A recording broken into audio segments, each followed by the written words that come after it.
Salut mes petits futurs opticiens, je sais qu'il fait beau, mais il ne faudrait pas oublier qu'on aime l'optique et qu'on ne peut s'en passer. Si tu préfères entendre la douce voix de l'optique plutôt que l'horrible son de la mer, abonne-toi et tu feras partie de notre magnifique communauté des futurs opticiens. Merci d'être toujours plus nombreux, mais là on n'a pas le time, on attaque avec la question du jour. Bim, mon sujet est surcorrigé, qu'est-ce que ça signifie? Donc déjà, quand un œil est parfaitement corrigé, l'image d'un objet à travers l'œil doit tomber sur la rétine qu'on nomme R'. Ça ressemble schématiquement à ça. Tu as ta rétine R' qui est dans le même plan que F', donc l'image. Prenons le cas d'un myope parfaitement corrigé. Donc là, j'ai simplement tracé l'axe, notre rétine.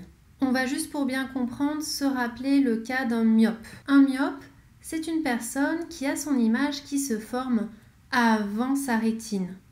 Non pas sur sa rétine, non pas après, mais avant la rétine.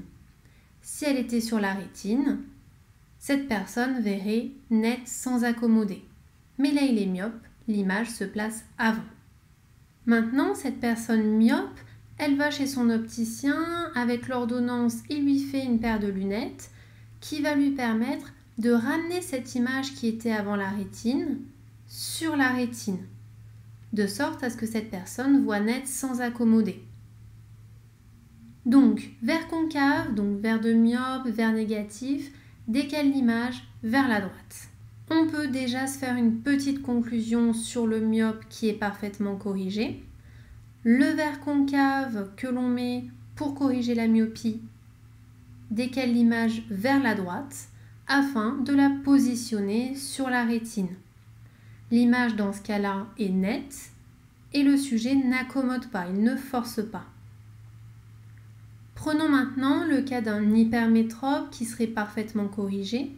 Donc pareil, j'ai mon axe, j'ai ma rétine. On se fait juste un bref rappel sur l'hypermétrope. Une personne qui est hypermétrope, c'est une personne dont l'image se forme après la rétine, derrière la rétine. Donc notre F' est juste ici, placé derrière. Maintenant, cette personne hypermétrope va chez son opticien se faire des lunettes et ces lunettes vont lui permettre de déplacer cette image qui est derrière la rétine sur la rétine. On peut donc dire que le verre convexe, le verre qu'on met pour corriger l'hypermétropie, le verre positif, le verre épais au centre, décale vers la gauche l'image F'. Petite conclusion qu'on va faire pour l'hypermétrope parfaitement corrigé. Le verre convexe que l'on met pour corriger l'hypermétropie décale l'image vers la gauche afin de positionner l'image sur la rétine. L'image est vue nette, sans accommoder. Quand un œil est trop corrigé, l'image d'un objet à travers cet œil ne tombe plus sur la rétine R', mais elle va tomber ou avant ou après. Du coup, ça va ressembler à ça, où F' est avant la rétine, ou bien à ça, où F' est passé derrière la rétine. Prenons le cas d'un myope parfaitement corrigé comme tout à l'heure. On a dit, j'ai ma focale image juste ici, mon F', qui est avant la rétine puisqu'il est myope. Mes lunettes me permettent de décaler mon image sur la rétine de sorte à ce qu'il voit parfaitement net. Par contre maintenant, il y a une erreur sur l'ordonnance et le myope est trop corrigé. Qu'est-ce que ça veut dire? L'image va se décaler du coup, car le verre myope décale vers la droite l'image. Sauf qu'au lieu que cette image tombe sur la rétine, bam bam bam, elle est décalée et elle passe après la rétine. Donc, qu'est-ce qu'il s'est passé? Là, quand on regarde sans réfléchir, un F' qui est derrière la rétine, c'est une personne qui est hypermétrope. Sauf que là, notre sujet a une paire de lunettes et normalement, il est myope. Donc, quand on corrige trop un myope, on le fait devenir hypermétrope. Petite conclusion, pour bien comprendre, si on corrige trop le myope, il est hypermétropisé. L'image est derrière la rétine car le verre négatif décale l'image vers la droite. Maintenant, prenons un peu le même cas de figure, mais pour un hypermétrope parfaitement corrigé, ça ressemble à ça. L'hypermétrope a sa focale image qui est derrière la rétine, on lui met une jolie paire de lunettes qui lui décale son image sur la rétine. Du coup, c'est top, la personne voit l'image nette car elle est sur la rétine grâce à ses lunettes. Par contre, si l'hypermétrope est trop corrigé, que va-t-il se passer? Comme notre cas de myope, on va dépasser la rétine. Ainsi, j'ai mon image qui est juste ici. Avec une bonne puissance, j'arrivais à tomber sur la rétine. Mon image était sur la rétine.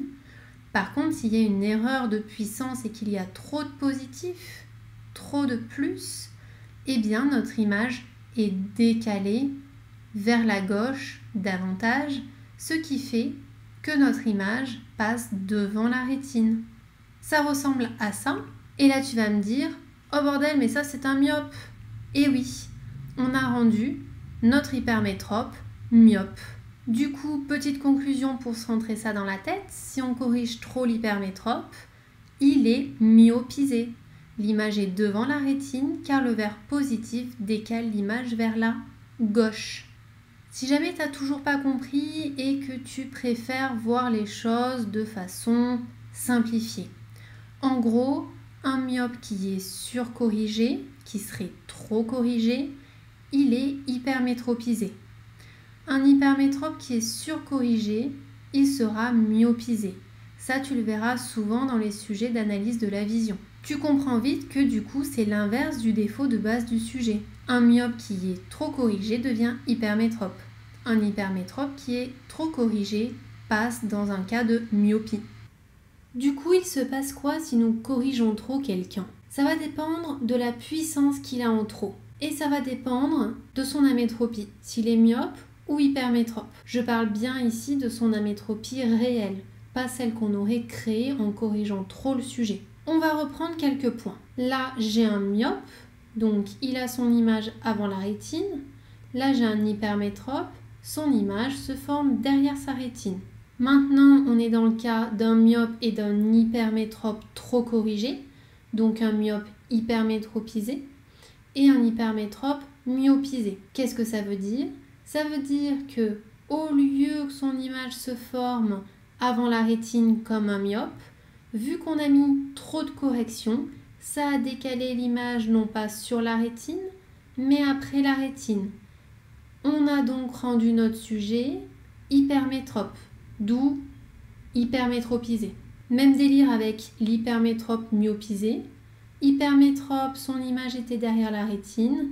J'ai décalé, mais oh, pas de chance, j'ai dépassé la rétine.